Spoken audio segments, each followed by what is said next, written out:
Hari ini harus kita mengerti apa maksud setan dalam hidup setiap manusia. Setan berusaha menghapuskan nama Yesus di dalam hati manusia.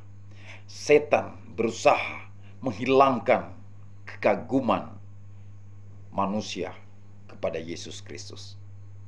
Setan berusaha menghilangkan ucapan-ucapan, deklarasi-deklarasi kekuasaan Yesus di dalam mulut manusia. Dan setan membiarkan manusia berbuat baik. Dia tidak menghalangi saudara berbuat baik. Dia tidak menghalangi saudara suka memberi. Dia tidak menghalangi saudara akan hal itu. Tetapi setan akan menghalangi saudara, akan mengalihkan fokus saudara ketika saudara mengambil keputusan menyerahkan hidup sepenuhnya kepada Tuhan Yesus, menyerahkan kehidupan keluargamu kepada Yesus Kristus. Ketika saudara mengambil keputusan kagum akan Tuhan Yesus, menyembah Tuhan Yesus, mengizinkan berotoritas Yesus di dalam hidup kita, dalam rumah tangga kita, dalam keluarga kita, setan mulai berusaha untuk menghilangkan itu, untuk menghapuskan itu di dalam pikiran setiap manusia, berusaha mengalihkan fokus manusia kepada hal-hal kebaikan-kebaikan saja. Kebaikan dan memberi keberkatan, ya, itu benar, itu berasal daripada Tuhan. Tetapi kalau hanya berfokus di situ saja kepada kebaikan-kebaikan, firman Tuhan berkata, kebaikan-kebaikan kita, kesalehan kita tidak akan pernah menjamin saudara masuk surga, tidak akan pernah bertemu kepada Tuhan. Karena kebaikan kesalehan kita bagaikan kain lapuk.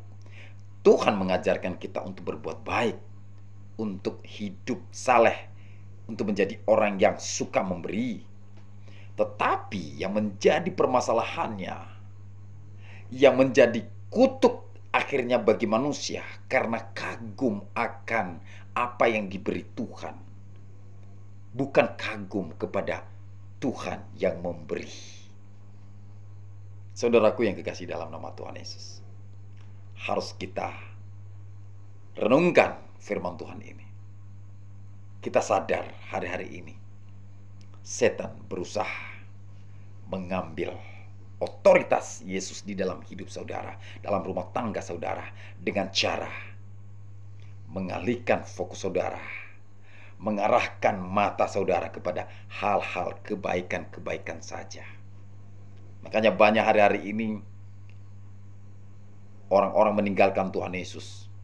Lalu mereka berbuat baik, mereka menolong, mereka ramah, baik, menjadi orang yang dermawan, bagus. Dan itu adalah tipu daya setan. Jika saudara tidak menyadari itu, tanpa fokus kepada Tuhan Yesus, tanpa kagum akan Tuhan Yesus, tanpa penyerahan diri kepada Tuhan Yesus, tanpa menyembah Tuhan Yesus, tanpa mengizinkan Tuhan Yesus berotoritas di dalam hidup kita, maka itulah tipu daya setan. Dia menggiring saudara kepada hal-hal itu saja. Makanya firman Tuhan berkata dalam Matius pasal 16 ayat 26, apa gunanya kamu memiliki seluruh dunia, tapi jiwamu binasa?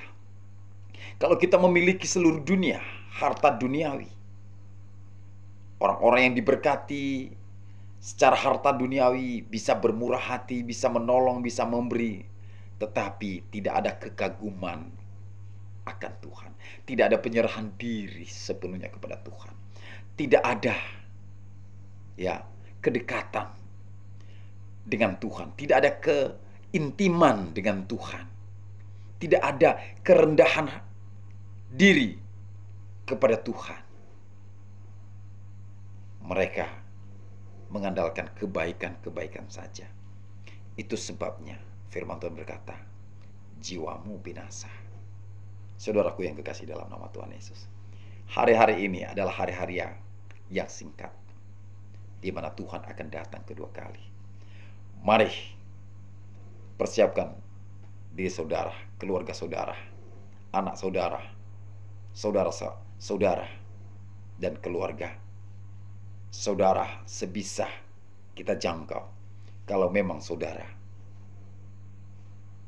yakin Yesus Kristus adalah juru selamat saudara, Dia akan datang, saudaraku, menjemput orang-orang yang setia kepadanya. Setia itu adalah baik dalam keadaan susah, dalam keadaan senang, kita tetap percaya. Kita tidak meninggalkan Tuhan Yesus. Kita tidak menjual iman kita hanya karena sepiring nasi, hanya karena semangkok kacang merah. Jangan pernah terjadi itu dalam hidup kita. Tapi saya berdoa bagi kita semua, dimanapun sahabatku berada, kiranya Tuhan memberkati saudara, memberkati kita, meneguhkan saudara untuk tetap kagum akan Tuhan, untuk tetap Yesus yang berotoritas dalam hidup saudara dan keluarga saudara dan rumah tangga saudara dan kepada kita semua. Biarlah kiranya itu menjadi bagian kita sampai Tuhan datang kedua kali, menjemput saudara dalam keadaan beriman dan setia. Mari kita berdoa. Bapa, hamba-Mu berdoa, kiranya Tuhan memberkati setiap sahabat-sahabatku, saudaraku yang mendengarkan firman-Mu, renungan yang saya sampaikan hari ini. Kehendak-Mu kami hidup, kehendak-Mu kami diberkati. Tuhan bimbing kami, Tuhan sertai kami, Tuhan mampukan kami untuk melakukan dan setia kepada firman-Mu. Dalam nama Yesus, hamba-Mu berdoa.